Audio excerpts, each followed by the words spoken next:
Hello, everyone, and welcome to another episode of Rosen Sports Monday. Mark Rosen back with you, thanks to our friends at Lexus of Wayzata and Lexus of Maplewood. Charlie Swanson's our guy, and I just got myself a new Lexus RX, like a few weeks ago, and it drives like a dream. Worked out the finances with the folks over there, and it's one of the best car I've ever driven in my life. Thanks to Charlie Swanson, Kevin Garnett was able to sit courtside last night too for the Timberwolves game, along with his two daughters, and his triumphant return to Target Center.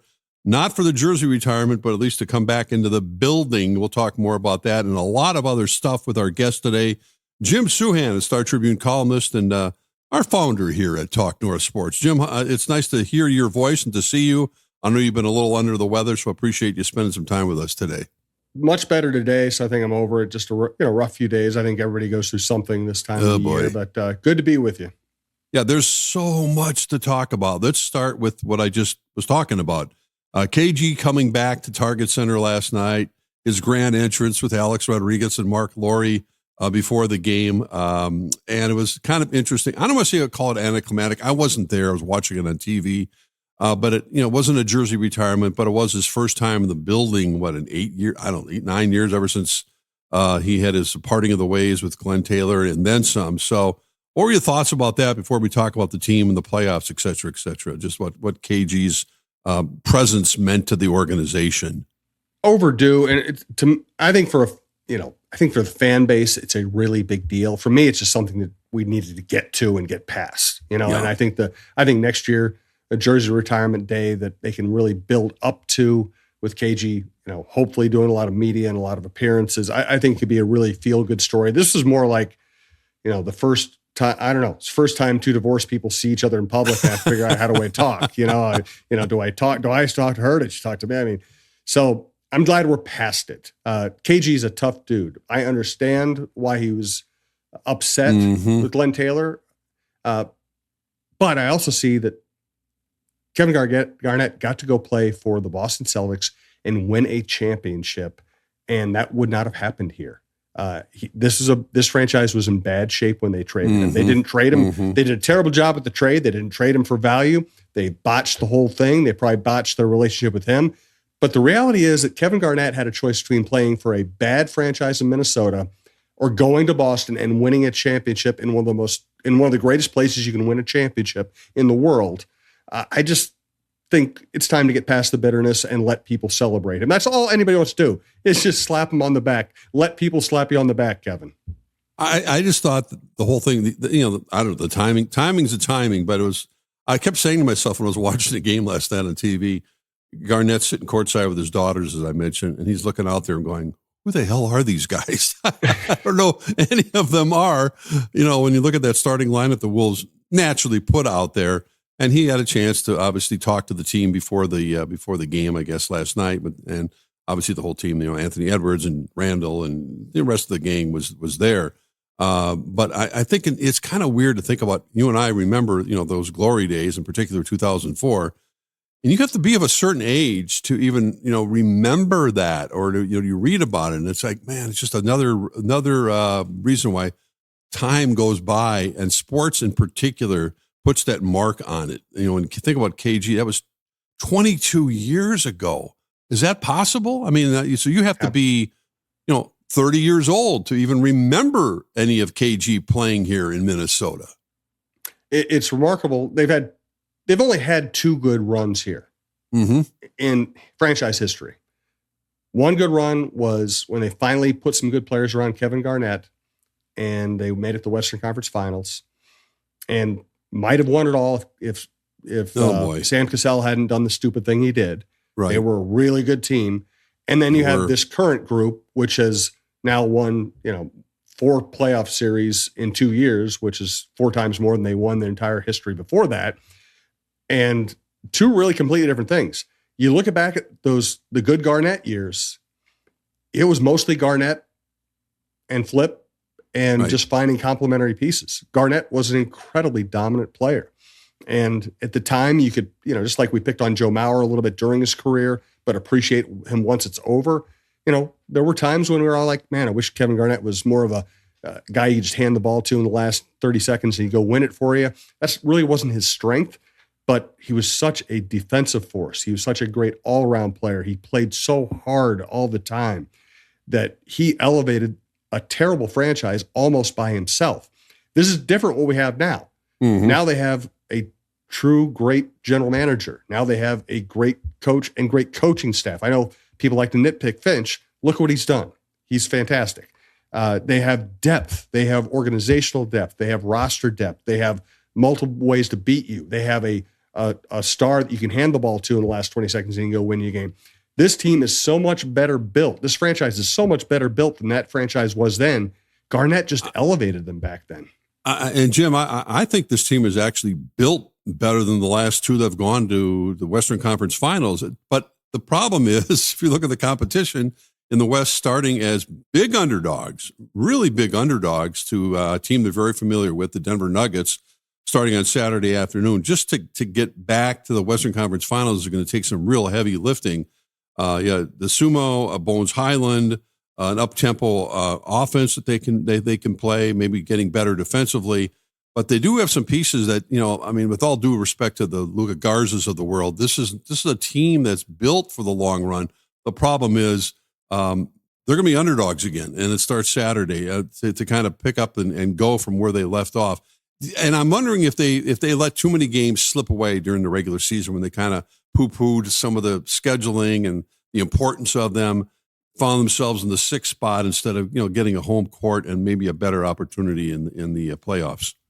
Yeah, honestly, for most of the season, what I was saying is I'm just not going to concern myself with seeding much because I don't know which seed is going to end up being the right seed, right? Mm-hmm. Now we're at the end, and now we see that the fifth or the fourth seed would have been the better seed.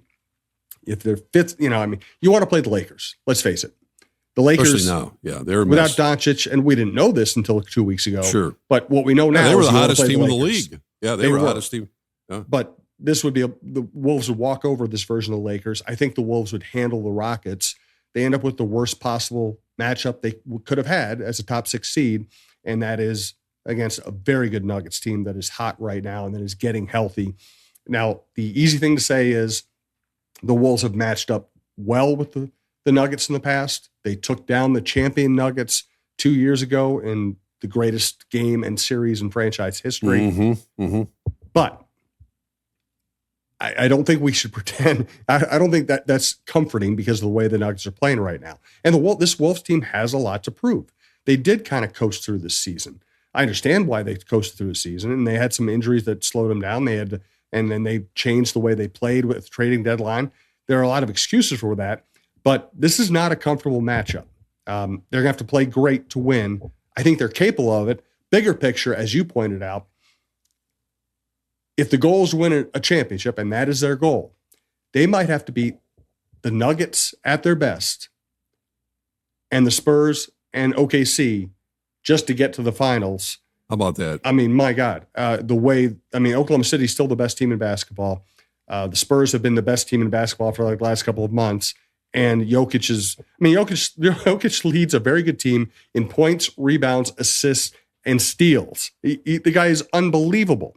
Only the rise of Shea in Oklahoma City and Wembanyama, they're the only reasons we don't hand them MVP trophy to Jokic every year. So it's an incredible challenge.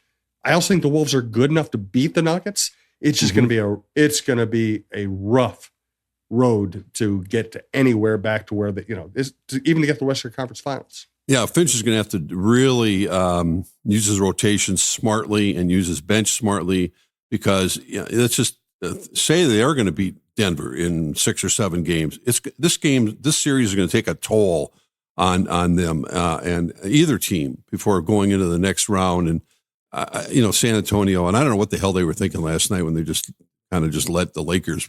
Yeah, not who beat them last night. Anyway, but the Western Conference is, do we just assume that based on the regular season in particular, that we are headed towards an OKC San Antonio final? These teams have been so dominant. San Antonio has just grown up before our eyes. You think about the great teams that Popovich had, and we know the championships they won. They kind of had to reboot everything. They got Wemby. They got some pieces around him. But OKC was like, they run 10 deep. I don't know how I can't imagine anyone else in that Western Conference beating one of those teams 4 times. It just doesn't seem possible. I think what's really fascinating about that is that I could see the Spurs winning it all if Wembanyama is ready. I could also see the Spurs losing in the second round because they're not ready for a playoff run. And it's almost unprecedented for a team to go all the way in their first entrance to the playoffs. Usually you have to figure out how to play a playoff series, how physical it is, understand what the difference between playoff and regular season basketball is. The Spurs have not done any of that. So I think the Spurs, if they played Oklahoma City in the Western Conference Finals, would have a chance to beat them. But I'm not sure the Spurs are guaranteed to get to the Western Conference Finals. They have to prove they know how to win a playoff series. It's a lot to expect, but it's going to be a lot of fun. I mean, and this is challenge accepted. This is what we're waiting for. The NBA, again, like all the other networks, in particular the NFL, I saw a stat the other day about how many streaming services we all need to watch NFL games. Now, the Timberwolves game is on TV on Prime on Saturday afternoon, and it's a head scratcher again. I'm going, wait, what? I mean, and the other night I was looking for the Wild game. I had to sign up for, and was it Paramount Plus or Disney, Hulu, something or other? I went, are you bleeping kidding me? I mean, just to watch this one hockey game. And I'm fine. It's not the $10 for the month. That it's just the idea that you have to go through the process of, doing all of that. But this is what the general public is dealing with in this day and age of mass production when it comes to these television networks. We're getting scammed. We are getting scammed. I saw a great meme the other day. It was a son asking his father, Dad, wouldn't it be great if there was one place where you could watch all the games and all the TV shows and have it all wrapped into one bundle? And the father's like, that we used to have that. It was called cable TV. And everyone wanted to stream, though. Can't have cable, can't pay for some stations you might not actually watch. We got to do a la carte. And then as soon as you start going a la carte, what do? They raise the prices. They make it more difficult, and they start making you add more a la carte. So we're getting absolutely scammed. The only solution is to boycott, and sports fans aren't going to boycott big games. So. And I think at least for the first round, for the most part, it's still, say what you want. We have some great announcers, play-by-play announcers in this town, sure. whether it's Michael Grady, Alan Horton, Jim Peterson, of course. We don't get the advantage of having those guys in the first round. I think the league is doing a disservice to the home fans, no matter what market you're in, not to have that feel in the first round of the postseason. I think the NHL does, if I'm correct. I think the Wild will have our local guys, LaPanta, et cetera, and Tom Reed, whomever, doing the broadcast on the first round. But it's just too bad that you lose that local feel to it and knowledge, because they know the teams intimately a lot more than the national folks who end up doing a game or two. Well, you see it in the NFL all the time. It's like people jet in and spend one afternoon with the team, think they know all the answers, and they might be getting lied to, and then they go on the air on Sunday and try to act like experts, and they don't know as much about the team as the average fan does. Now, listen, there are a lot of good pros. There are a lot of people who do their homework. I'm not bashing all announcers. I'm just saying that it is a shame that you go through the whole season with really good local broadcasters, and you don't get the benefit of them or even an option to listen to them once it goes national.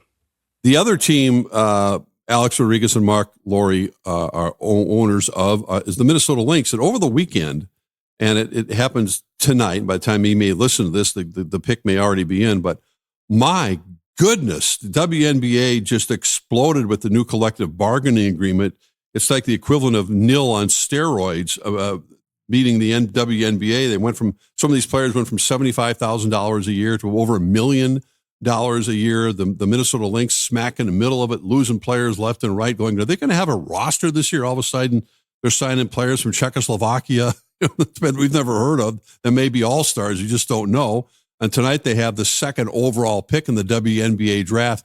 How do you sort all this out? And the money must be there. I mean, that for these players, and they're congratulations to them. I mean, they're getting paid.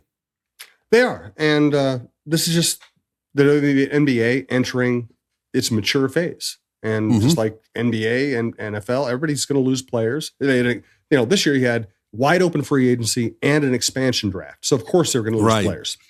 And they lose Bridget Carlton in the expansion draft. They lose Jess Shepard and Alana Smith. Alana Smith is the one player they've lost who's just going to be really hard to replace. But they have a second pick in the draft, and if they get big, they've replaced her. Listen, Alana Smith was great, but they have a chance to get Betts or Pham.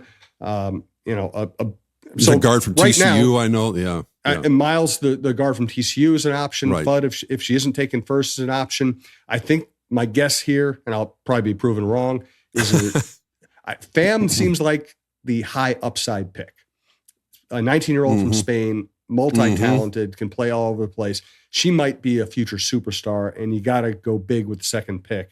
But you look at you want to talk about the roster. They got Nafisa Collier. Now, this year she's coming off to ankle injury, so who knows when she'll be back. But they have Collier. They re-signed McBride.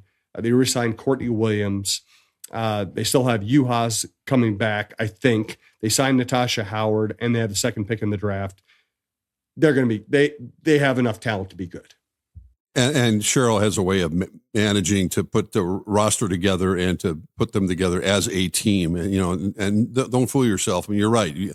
I was reading like many other people over the weekend going, how many players they have left? And I know the FISA, unfortunately, is still dealing with an injury, but it sounds like they're putting the pieces back together again. And again, congratulations to them. Hopefully to be able to cash in, go from making just, having to go to play real basketball in Europe to make some real money to now having the WNBA collective bargaining agreement settled.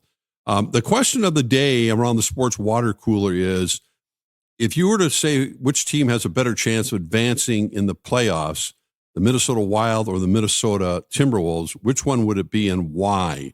The Wild, we know, has been set in stone for, it seems like, weeks. They're going to play the Dallas Stars next weekend in the first round, and, they have a history for sure. But your thoughts on that, kind of where we are with the Wild, and we've already discussed the Timberwolves, certainly, but my feeling, I'll give you my opinion, I think the Wild do, for the reason in the NHL is just so much more wide open that home ice doesn't mean a whole heck of a lot. You get a hot goalie. The Wild, I think, have the best team in their history right now. Doesn't mean shit, but until they go and prove it. But they're at the point right now where they need to win a series. So I get your thoughts, Jim, on this whole debate going on right now. I do think the Wolves have I would pick the Wolves to beat the Nuggets. And I know it's probably unpopular and it probably doesn't dovetail with betting services and national perception. I still like the Wolves to beat the Nuggets, but I think it's going to be tough and I think it's going to be close. I really like the Wild to beat Dallas. I really do. I think the Wild, this is an incredibly good team. They are very good. I mean, this is by far the most talented team in franchise history.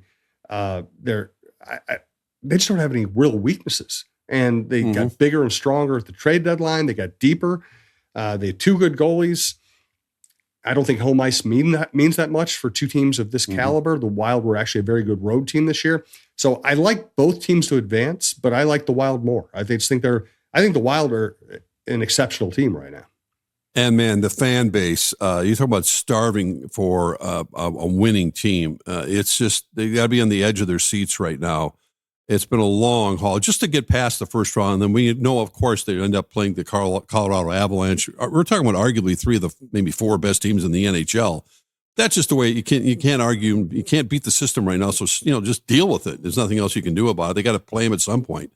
But that would be a couple of epic series based on the regular season schedule, the records, and the rivalry between those teams. So that's yet to come. And hopefully we're going to watch hockey and basketball into the month, late May and June as well. Hey, let's take a break and come back and talk about the first place Twins and the NFL draft coming up as well. Mark Rosen along with Jim Souhan. Now a word from Lexus. Hey, Rosie here for Lexus of Wayzata and Lexus of Maplewood. As I have told you, I recently purchased a new Lexus RX, and it is fantastic. The best car I've ever driven. Lots of room for a tall guy like me, and it just drives like a dream. Charlie Swanson and his staff have been so good to me, and I can't say enough about the wonderful treatment I've received from the service department to the people at the front desk.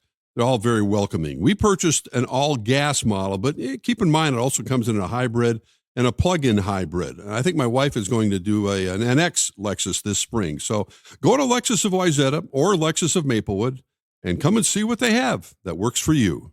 And welcome back to Rosen Sports Monday. Mark Rosen along with Jim Souhan. And, there used to be I'd pick up my morning newspaper. Now I'm reading it online, of course, Jim. And I look at the standings because that's what I like to do. Surprise, surprise. The Twins are not only leading their division, they have the best record in the American League. I had to rub my eyes a couple times. Were they 9-7? What the hell's going on with this team? Well, one thing I wrote in spring training is that this is a different, listen, they're rebuilding, right? When you don't spend any money on your bullpen and when you're depending on young hitters and hoping that AAA guys are going to come up and help eventually, this team was not built to win. It's nice that they've played well so far, but the biggest difference, and this dovetails with, the misunderstanding of what they did last summer. Usually when the Twins start a rebuild, it's because they have no pitching. Okay. In the 90s, when things fell apart, they had no pitching. In the 2010s, when they fell apart, they ran out of pitching. This is a different kind of rebuild, and it's a more encouraging kind of quick rebuild because they have massive amounts of pitching. Okay, they have Pablo Lopez under contract. He's hurt this year, but he's going to be their ace again next year. They have Joe Ryan, who's exceptional. They have Bailey Ober, who's still trying to work his way back from the injury stuff last year, but who's a good major league pitcher. Samuel Richardson is a guy you want in your rotation. Then you have Taj Bradley, who might be one of the best pitchers in the American League. They just traded for him. Mick Abel finally showed what he's capable of in his last start. Kendry Rojas might be as talented as anybody in the organization. Connor Prelip might be as talented as anybody in the organization. Andrew Morris, one of their top pitching prospects, comes up this weekend and looks great in his debut. It's a completely different landscape when you have lots of starting pitching as your base. So I still don't think this team's going to win anything, but it's going to be a much more fun rebuild than the previous rebuilds because they're not going to be scrambling for pitching. They might actually have more pitching than they need, which is something that almost no major league teams can say. And unfortunately, Royce Lewis is back on the injured list. It looked like it's serious. He got a knee problem, but it's like he was starting to come around a little bit. Byron Buxton, is doing his thing. But they have, as they got a bunch of guys in St. Paul that are knocking on the door. It very well could be up, at least a couple of them up by this summer, that are regarded as definitely major league material. Yeah, they have four guys in particular who could be a big part of the future: Emma Rodriguez, Walker Jenkins, Gonzalez, Culpepper.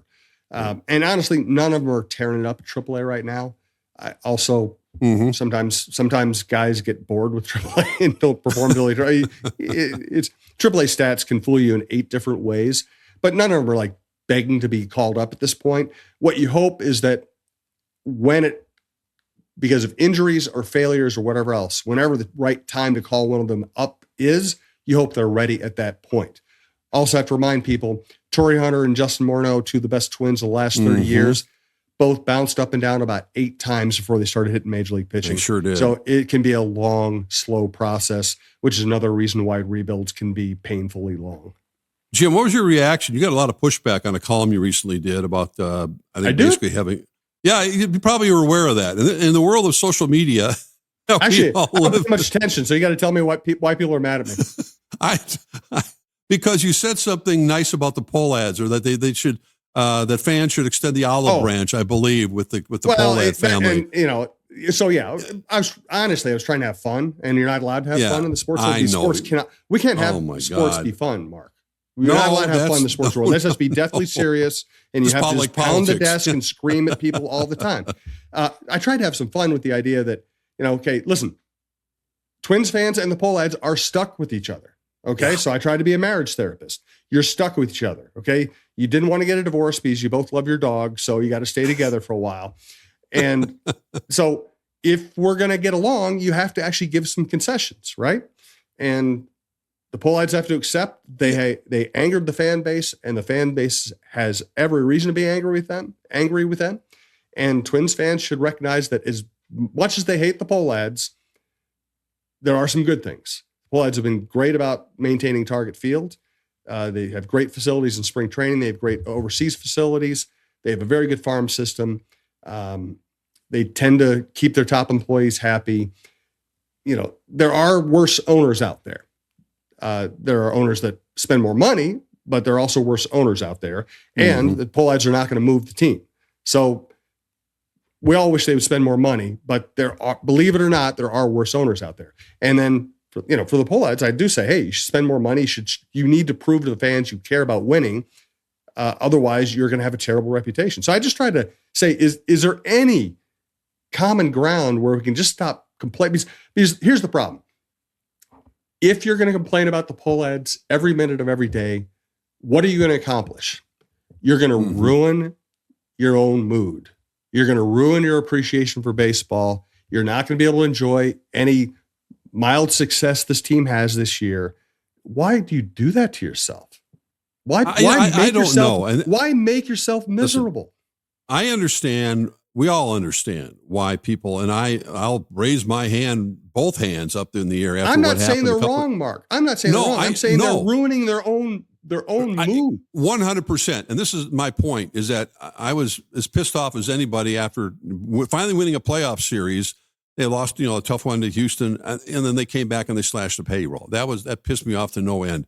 But right now, I've made the point a couple different times that I've watched the games over the weekend when they had some success, certainly against a really good Toronto team. And Taj Bradley, I'm saying to myself, when the weather turns and we're going to have 70-degree weather out at Target Field, I would rather go to Target Field, take in a game, get a hot dog, watch Taj Bradley pitch, and watch the young guys play than sit in front of my TV even and watch the game. And I don't think about, when I'm watching Taj Bradley, I'm not thinking about Pohlads making money off of this. And you can have it both ways. You can be pissed off as hell about the Pohlads, and you could say to yourself, I'm not going to give them a dime. And that's fine. I understand that. But I think, I don't think you should shun baseball fans because they want to go to Target Field and watch maybe what could be a pretty young, fun, entertaining team as part of your, escapism from reality and real life. There's nothing wrong with that, and you're not going to be wrong on either end of that. And I think the crowds will come back this summer if they continue to play some good baseball. And we also have, I like facts. I like history. I try to base my opinions on things that are real, not just internet screaming. And I covered a terrible stretch of Twins baseball, 93 through 2000. It was horrible. That was awful. Yeah. But you know what? In 2000, like 98, 99, they were terrible. And everybody should have hated the Pohlads because they weren't spending any money. 2000, they were terrible with a purpose. That's when you saw the young guys starting to develop. And you said, okay, yeah, you could go sign some average free agents and have them come play and maybe win 5 more games this year, but you're better off developing these players. There are a lot of good young players in this organization. And signing a free agent to make fans happy might help you win 2 more games this year, and it might also keep you from developing a young player. If they'd gone out and signed another starting pitcher and not put Taj Bradley in this rotation, they could have said, hey, look, we spent $30 more million this year. They wouldn't be a better team. It's not linear mathematical thinking. It's not. You can spend $40 more million a year and not be any better. What I hope is when this team, I do think this team will develop into a winner over the next 2-3 years. My hope for the Pohlad spending is not that they spend money now to prop up, a team that probably isn't ready to win, just to prove some point. My hope is that if this team gets to a point where it looks like it's ready to play with the big boys, that's when you go out and get the premier free agent to put yourself over the top. That's where I am disappointed in the Pohlads, because like the 2001 to 2010 Twins, maybe sometime in that decade, if you bought one more premier free agent, maybe that's a World Series team. Yeah, that's so true. Exactly. Well, in the midst of the Timberwolves starting the playoffs, the Wild about to as well, the first place Twins for now. Oh, we have the NFL draft coming up a week from Thursday night. And one guy who won't be there is Kwesi Adofo-Mensah. So it kind of falls back on Rob Brzezinski for now, the acting general manager. We'll see where that goes. I assume maybe they're going to go a different route afterwards. That's what the indications were. What are your thoughts about the Vikings 18th overall? And this, everyone likes to play the mock draft game. Best player available versus need, and where the Vikings are right now, and how far away are they from potentially being a real competitive team again with the new quarterback, in all likelihood with Kyler Murray. They won 9 games last year. If they tackle the Bears kick returner, they win 10 games and go to the playoffs. And their quarterback situation all year was a mess. Hot mess. So Kyler Murray, the red flags are absolutely legitimate, but he's accurate, he's athletic, and should be driven. If he just plays to the way he plays, this is probably an 11-win team. Just that simple. And, if they get a little help in the secondary, maybe it's a 12-win team. So, the easy speculation and what the popular speculation is the Oregon safety. He makes sense, but you got to take best player available. If you're sitting at 18 and somebody at top of your board drops, you just got to take him regardless of position. Obviously, the needs are safety, center. You can always use another corner, but take the best player. Just take the best player. And I do think if a corner slips to you there, you just can't have enough corners. And there's potential that LSU corner slip into 18. I'd take him. So is this KOC, in the war room, as they like to call it, with Brian Flores and other pro personnel directors who've watched all the scouts who've watched all these college players play? Does it still come down to the head coach, you think, making that final decision when it comes to it, or is it a consensus? Well, I do think Rob. Let's put it this: we said this on the Viking Update show the other day. The notion that you're going to take your capologist and make him general manager for one of your most important drafts when you have the most picks, instead of hiring somebody to run the draft, is bonkers. And the only reason any of us accept it is because we think so highly of Rob. He's such a good guy. He's such a consensus builder. He's such an even keel, intelligent guy. That's the only reason we're not all just screaming about this, right? So I think he will be very good at taking the consensus view in that room, making a good big picture decision. I think Kevin O'Connell will have the biggest voice, but Brian Flores will also have a large voice. It's probably time for, again, if a great receiver drops to 18, you got to take him. But I think it's time for them to take defense if a defensive player is tied with or at the top of your board. So I really do expect them to take a player in the secondary because I think that's what will be there. But I just think Rob is a really rational guy. He'll handle this well.